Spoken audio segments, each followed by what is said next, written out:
정말 내려놓아야 될 특권이 있거든요. 다선 의원들이 삼짓돈인 특수활동비예요.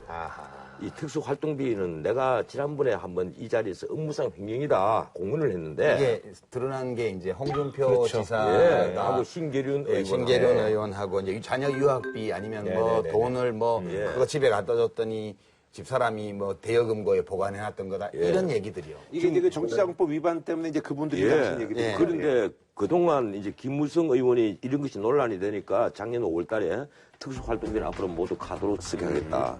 그리고 유승민 그 당시 원내대표는 제도 개선책을 꼭 마련해야 된다. 문재인 의원은 대표와 원내대표 특수활동비를 앞으로 좀 더 공개해야 된다. 그런데 이번에 국회에 모 신문사에서 특수활동비 내용 좀 내놔라. 이렇게 정보 공개를 청구를 했습니다. 이러니까 돌아온 답변이 있어요. 국회에서. 이거 딱 들어보면 재밌습니다. 공공기관의 정보 공개에 관한 법률 구조에 의해서 기밀 유지가 요구되는 정보 및 사건 수사, 기타 이에 준하는 국정수행 활동에 소요되는 경비로서 세부 지출 내역이 공개될 경우 국회 본연의 의정 활동이 위축돼 국가의 중대한 이익을 현저히 해야 할 우려가 있거나 한마디로 웃기는 얘기죠. 업무의 공정한 수행에 현저한 지장을 초래한다. 한마디로 웃기는 얘기죠. 이 이건. 천에 죽일 놈들, 내가 이 가급적 단두대 얘기 안 하려고 했는데 이러면요 정말 단두대 만들어야 돼. 특수활동비 받아서 집에 가서 애들 유학 자금 주고 집에 생활비 쓰는 게 그걸 공개하는 것이 업무의 공정한 수행에 현저한 지장을 초래한다고? 이게요 대법원에서 이미 2004년도에 판결한 사항이에요. 이건 공개해야 된다. 그런데도 공개를 안 한단 말이에요. 국회 사무처가. 근데 문제는요, 이 받는 돈이 어마어마합니다. 의장과 부의장 원내대표 다 받는데, 여당 원내대표, 거의 운영위원장 5천만 원 매달. 그리고 야당 원내대표 많이 줘요. 4천만 원. 거기다 상임위원장 1천만 원에서 2천만 원. 그 특별위원장 거의 2천만 원 가까이. 어떻게 생각해요? 아, 이거 100% 제가 공감해요. 1년에 많이 받아서 5천만 원 받으면 1년에 6억. 그러니까 원내대표 하려고 박 터지게 경쟁하는 이걸 영수증 처리도 안 해. 보고를 안 해도 그만이야. 사무처도 공개 못 하겠다. 애초에 총액으로 올해 85억인가 잡혀가 있다고. 야, 그러니까 한마디로 진짜 권력과 돈이 있는 자리니까 뭐 그냥. 아니 특수활동이 필요하면 비용을 써야죠. 근데 우리가 알고 싶은 것은 그 돈을 국민 세금이니까 어떻게 썼는지는 알 수 있어야죠. 국회가 무슨 초법적 기구예요. 헌법 위에 있어요, 도대체. 근데 특구 내린다 하면서 절대 안 내린단 말이에요. 요 얘기는 안 해. 이런 뭐 얘기는 안 불체포 해. 특권, 뭐 면책 특권 이런 얘기만 하지. 그건요, 개헌상이잖아. 나는 지금 불체포 특권, 면책 특권 얘기하는 거 그것도 코미디 같아. 그건 헌법에 있어요. 이 헌법에 딱 못이 박혀 있는 거란 말이에요. 그러니까 저도 이제 그 기사를 보면서 알았는데 그래서 이게 과연 실효성이 있겠느냐 뭐 이런 그러니까 얘기가. 이제 실효성은 100%는 없겠지만 그래도 제일 중대한 거는 정부의 지난번에 국정원의 뭐 특수활동비라든가 뭐 특히 치안 관련돼 있는 부처의 예, 특수활동비 검찰, 경찰, 청와대, 노동부, 법무부, 뭐, 법무부, 노동부 다 들어갔어요. 예, 이런 게 옛날 이제 권위주의 시대 유산인데 이거를 문제 삼고 이걸 개혁하려면 국회 먼저. 국회는 치안기관도 아니잖아요. 아니, 검찰이나 국정원에는 사실 특수활동에 필요한 부분이 있단 말이에요. 그렇죠. 그렇잖아요. 예, 가짜도 업무상. 수사하고 휴민트도 만들고 하려면 네, 너무 특수활동이 많아. 있어야 되잖아요. 뭐, 물론 많겠네. 너무 많아.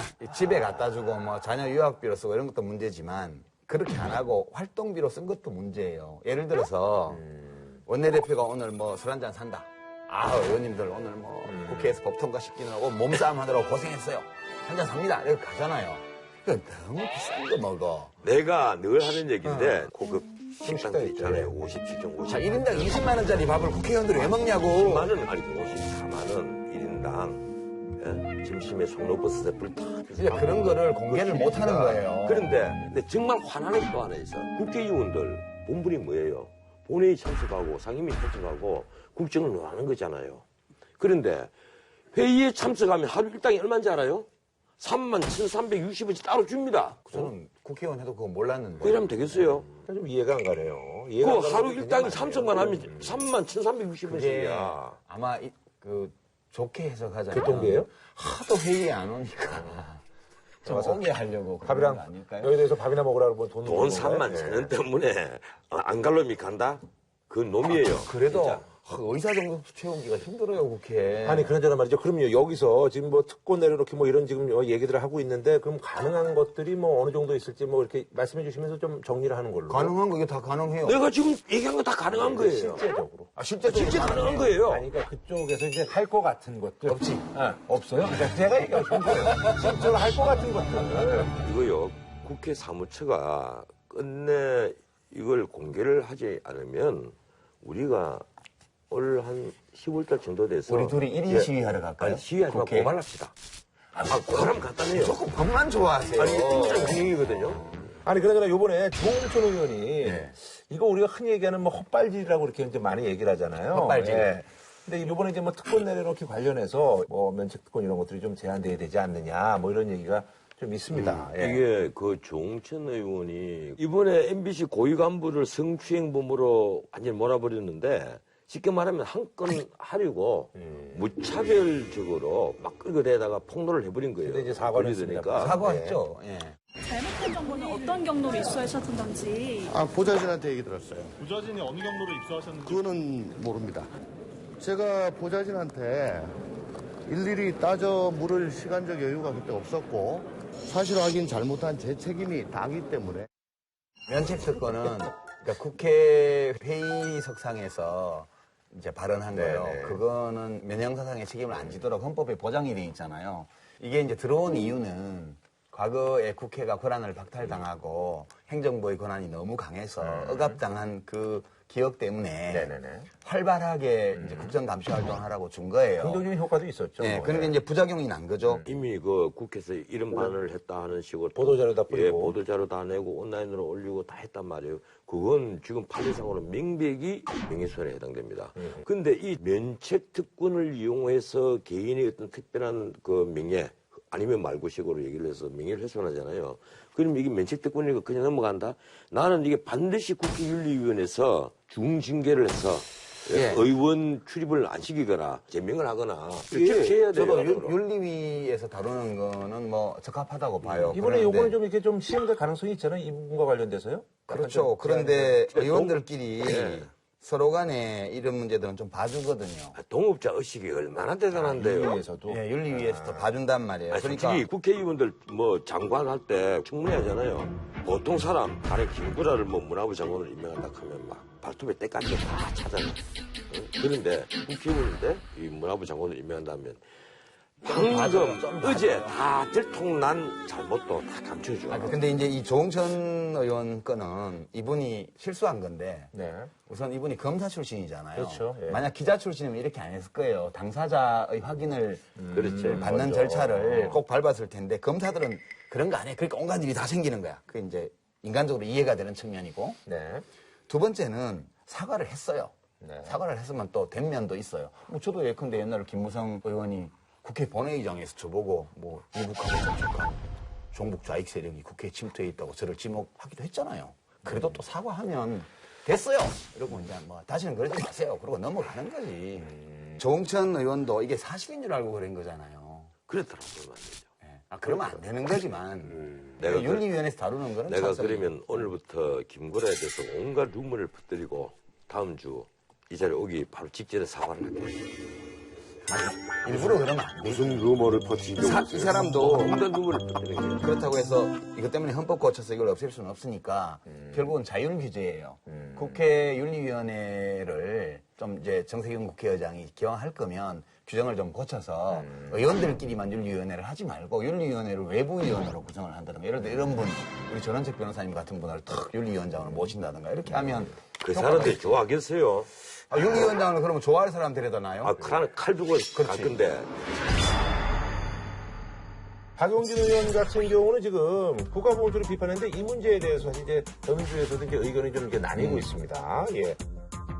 이게 국가보훈처가 김일성 삼촌, 네. 김영건, 그다음에 네, 김일성의 외삼촌, 강진석, 엄마가 강단석, 강반석이고 강진석이. 예, 강진석 외삼촌한테 훈장을 줬어요. 예전에. 아니요. 아니, 2010년하고 2012년에. 2010년하고 12년에. 근데 왜 준 거죠? 그게 그냥 독립운동한 사람. 그게 건국 훈장 애국장이에요.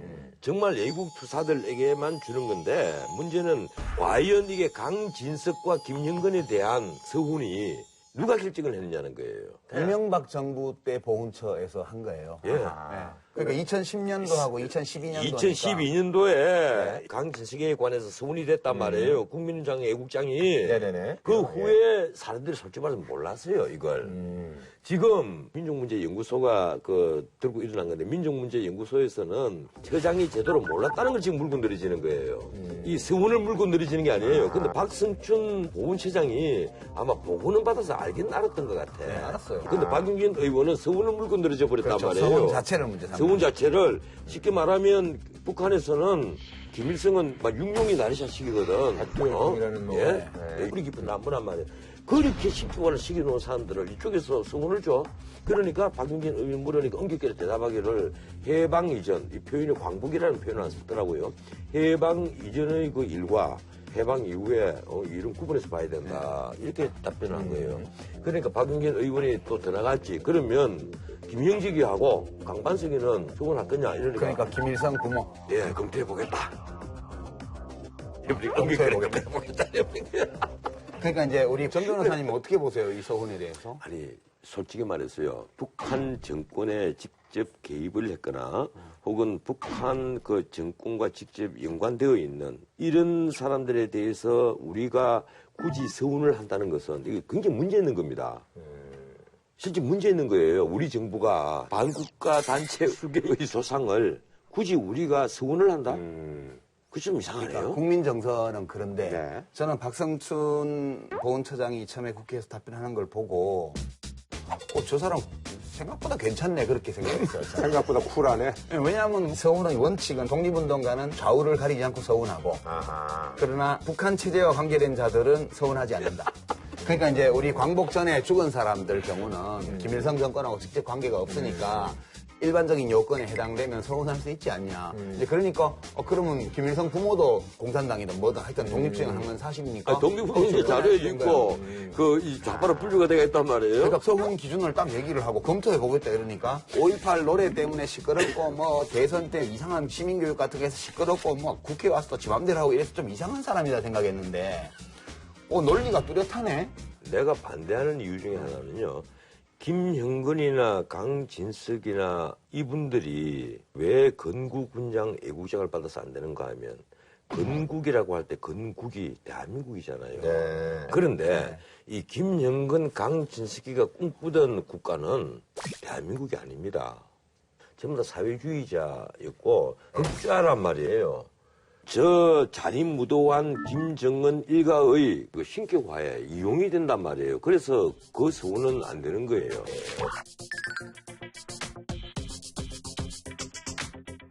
자, 그나저나 이제 뭐 김무성, 문재인, 안철수 전 대표들 얘기 이제 다들 이제 전 대표들이 됐습니다. 문재인 의원 같은 경우는 지금 외국에 나가 계시고 안철수 의원은 이제 당 대표직을 내려놓고 김무성 의원 같은 경우는 이제 뭐 여러분들이 이제 만나고 뭐 의견을 듣고 계시는 중이네요. 네. 세상에 보다 이게 대한민국이 무슨 방금 전쟁 터졌어요? 다 비대위야, 3당이. 정상적인 당은 지금 정의당 하나밖에 없어. 1분당, 2분당, 3분당 다 비대위란 말이에요. 지난 한 10년 동안 이 비대위 숫자에 애들이 끌려 여야 앞에서 특히 2번 당이 많아요, 비대위는. 1분당도 만만치 않아요. 그런데 야당으로 있었으니까. 그러니까 이제 지금 3당이다. 일단 네. 당은 비대위 취재로 와 있고. 네. 그다음에 예비적인 대권 주자들은 다 자리에서 물러났어요. 네. 예, 김무성 전 대표는 그냥 의원이고요. 네. 안철수 전 대표도 그냥 의원이고요. 문재인 의원은 의원도 아니야. 네, 이제. 원회죠. 예. 뭐 수영기록 히말라야가 있던데. 이거는 뭘 말하느냐 하면 지금 대통령 선거를 앞둔 정치 지형이 상당히 유동적으로 되었고 네. 그리고 이분들 개별적인 입장에서 보게 되면 일시적 냉각기를 가지고 있는 거예요, 지금. 그러니까 대중하고요. 예. 유권자들의 심리도 여러 가지로 요동치고 있고 정치 정세가 좀 불투명하고 20대 국회 이제 어떻게 갈지 좀 모르겠고 모든 게 다 불투명한 상황이기 때문에 이럴 때는 뭐예요? 바람이 어디로 부는지 조류가 어디로 흐르는지 안 보일 때는 닻을 딱 내리고 에너지를 비축해야 되는 거예요. 그래서 정박 중이군요. 예, 그러니까. 일시적 냉각기. 저는 네. 전혀 다른 생각입니다. 이게 전부 다 정략에 따라 움직이는 거예요. 나는 문재인 전 대표가 히말라야에 간 것도 정략에 위해서 갔다고 생각하고 있고 안철수 대표가 기껏 한 것이 당대표 내려놓기인데 그 평의원으로 돌아가는 것도 정략에 의해서 하는 것이고 그리고 김무성 그 전 대표가 정중동 하고 있는 것도 다 정략에 의한 거예요. 내가 그래서 늘 드리는 얘기인데 정말 그런 정략에서 움직이는 것보다는 이 대통령이 되는 더 빠른 길은 소명의식을 가지고 일정을 가지고 묵묵히 열심히 하면요 대중이 알아줍니다. 아니 근데 정치인이 정략 없이 하라는 거는 무슨 사업하는 사람이 무슨 사업부장 없이 하라는 그 거하고 정략이 똑같잖아요. 대부분 정치 공학적인 그런 정략에 머무니까. 아니 공학도 필요하다니까요. 정치하는 사람이 공학을 안 하면 집을 지어봐야 다 무너져요. 뭐 이제 한 줄로 평하면서 이제 여기서 마무리하는 걸로. 예. 한 줄로 평. 네. 제가 전 변호사님 아까 하신 말씀에 기대해서 네네네. 국회 특수활동비를 공개해라. 그것만 할 수 있다면 다른 거 다 할 수 있다. 네. 정치인은 어떤 형태로든 쇼를 하고 있다. 아, 가만있어 이제 바꾸자. 두 개 하세요, 두 개. 두 개 할까? 두 개 하셔도 됩니다. 정치인이 하는 거짓말은 얼마나 그럴싸한가. 원래 그럴싸해야 거짓말이죠. 그럼요.